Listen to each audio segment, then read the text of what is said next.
Assalamualaikum warahmatullahi wabarakatuh. Nah, di video kali ini kita bakal ngebahas nih tentang static routing.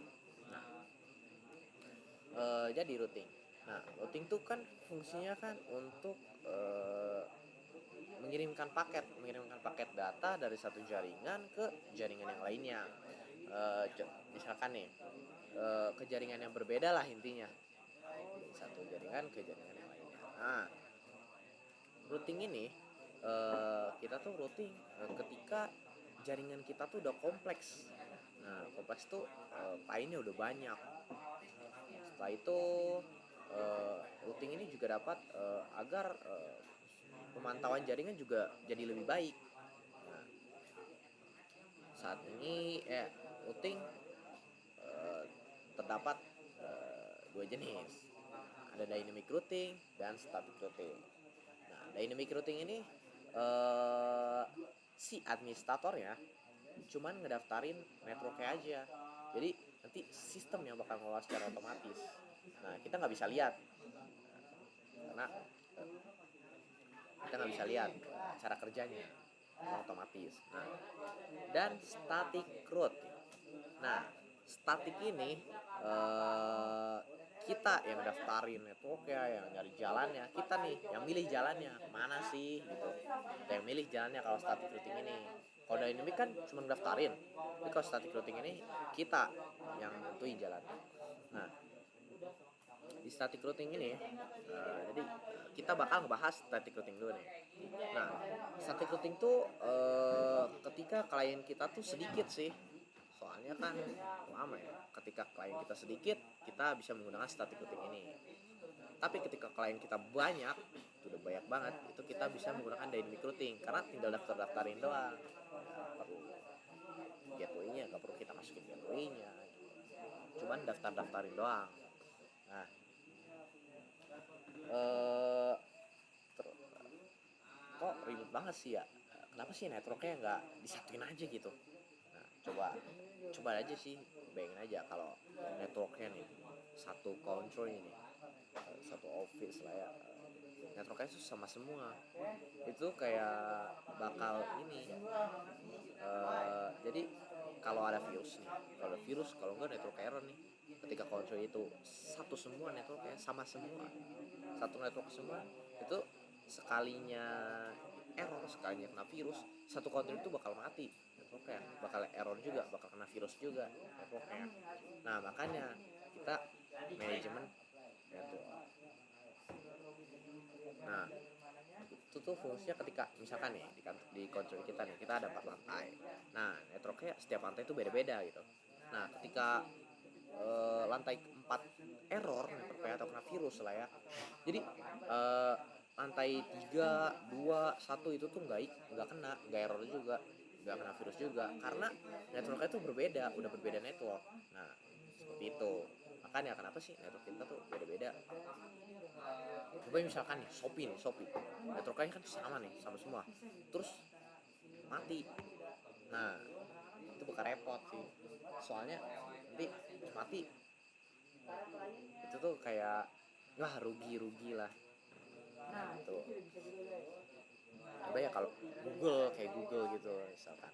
Nah, kayak mungkin kita bakal ngebahas static routing. Nah, cara static routing konfigurasi. Oke. Jadi di sini kita menggunakan 4 router ya. Routing static dengan 4 router. Nah, ini PC-nya ada 2. Dan networknya juga beda. Nah, nanti goalsnya tuh si PCI ini bakal bisa ping ke PCB dengan cara routing tersebut. Nah, let's configuration. Pertama kita konfigurasi dulu nih. Pertama kita mungkin untuk static route ini kita bakal gunain CLI, command line interface. Nah, ini kita lagi dulu. And nah, kita namain dulu deh biar nggak bingung.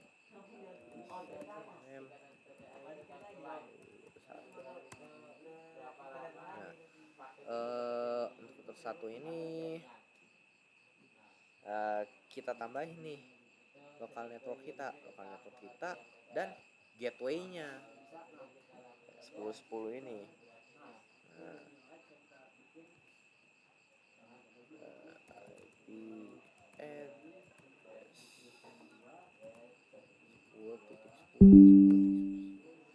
192 dulu deh, lokal kita dulu.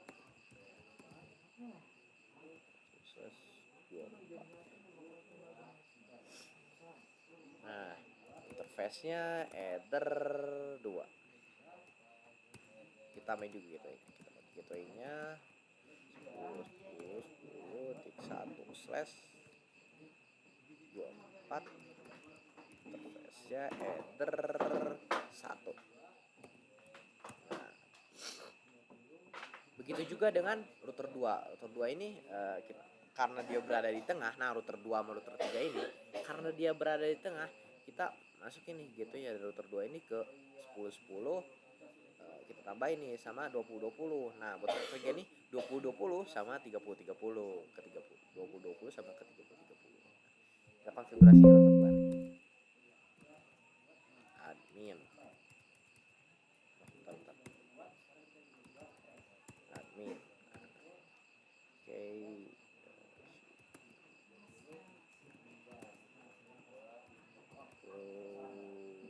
Router 1. Nah, kita add nih 10.10.10.2/24. Interface-nya header 1. Nah, kita tambahin lagi nih yang ke 20.20. Address 20.20.20.1/24. Slash header. Nah, ini slash header 2. Nah, ini 1 karena mengarah ke kanan. Kalau ke kiri itu 2 lah. Kalau kanan tuh 1. Nah, oke. Terus kita konfigurasi ke router 3. Sebenarnya konfigurasinya sama aja sih. Ya, cuma ya gitu aja. Yang beda yang di tengah aja sih. IP ya sistem dulu deh. Kita ganti nama dulu. Nah, BTW identity ini biar kita nggak bingung ya. Misalkan kita punya banyak router, itu kita kalau namanya mikrotik semua bakal bingung. Nah, tapi fungsi identity itu agar nggak bingung. Nah, kita 20.20.2/24 interface header 2. Habis itu kita tambahin nih ke 30.30 address 30.30.1/24 interface-nya header 1. Terus kita tambahin di router 4. Nah, router 4 ini kita tambahin lokalnya sama ke 30.30. Gateway 30.30.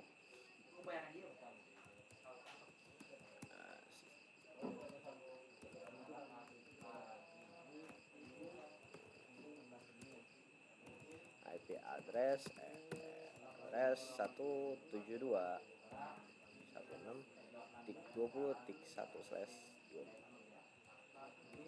Space-nya header 2. Terus kita tambahin juga gateway-nya ke 30.30.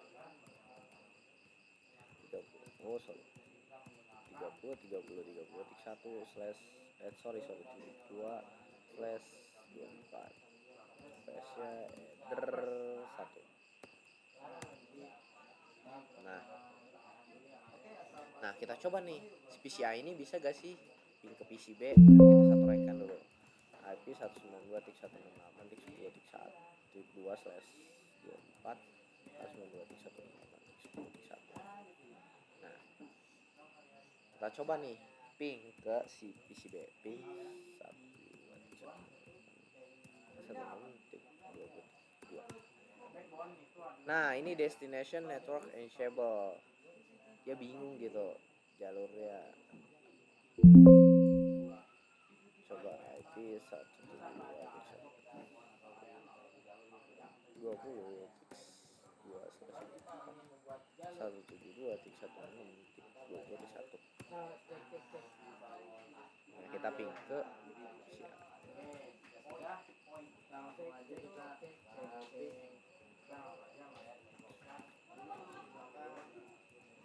Nah sini maka destination reachable, bingung gitu tujuannya kemana. Nah makanya kita perlu merut gitu agar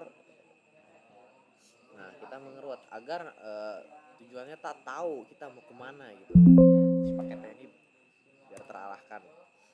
Nah untuk routing, jadi kita routing router 1 IP route add DST address.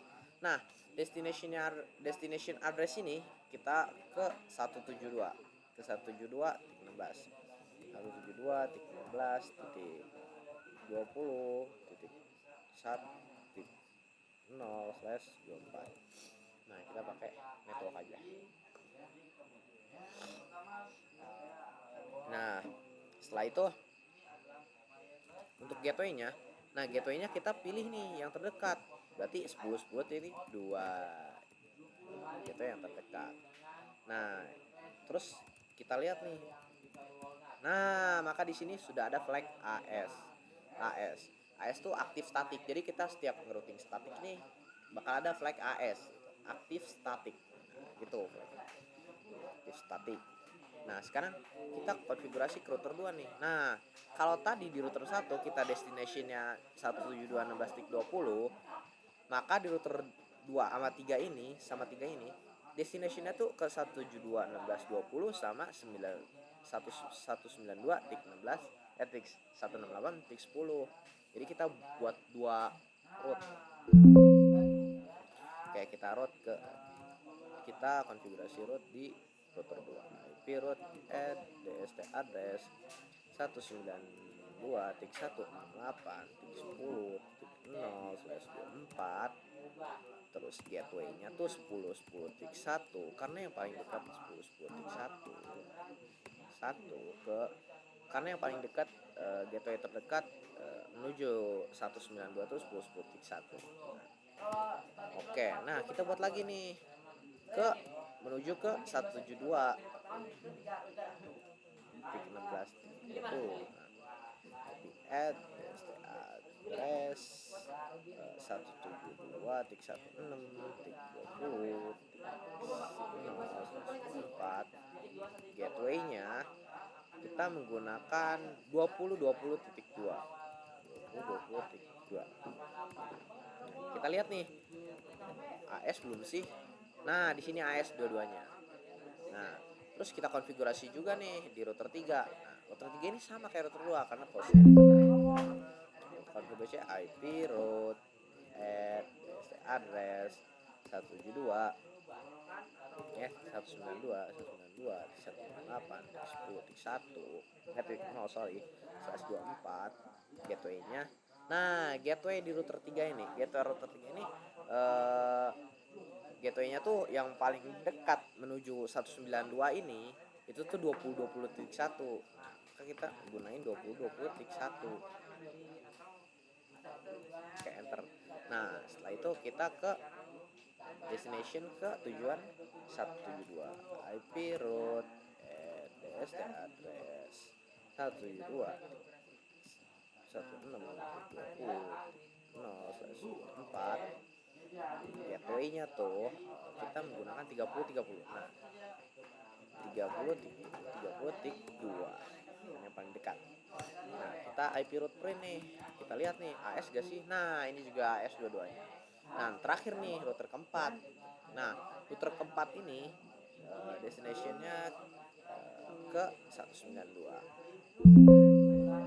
Nah IP route address 192.168.10.0/24. Nah gateway-nya tuh yang menuju ke 192 yang terdekat itu 30.30.1 gateway terdekatnya. Nah kita ambil route print AS gak sih. Nah ini AS.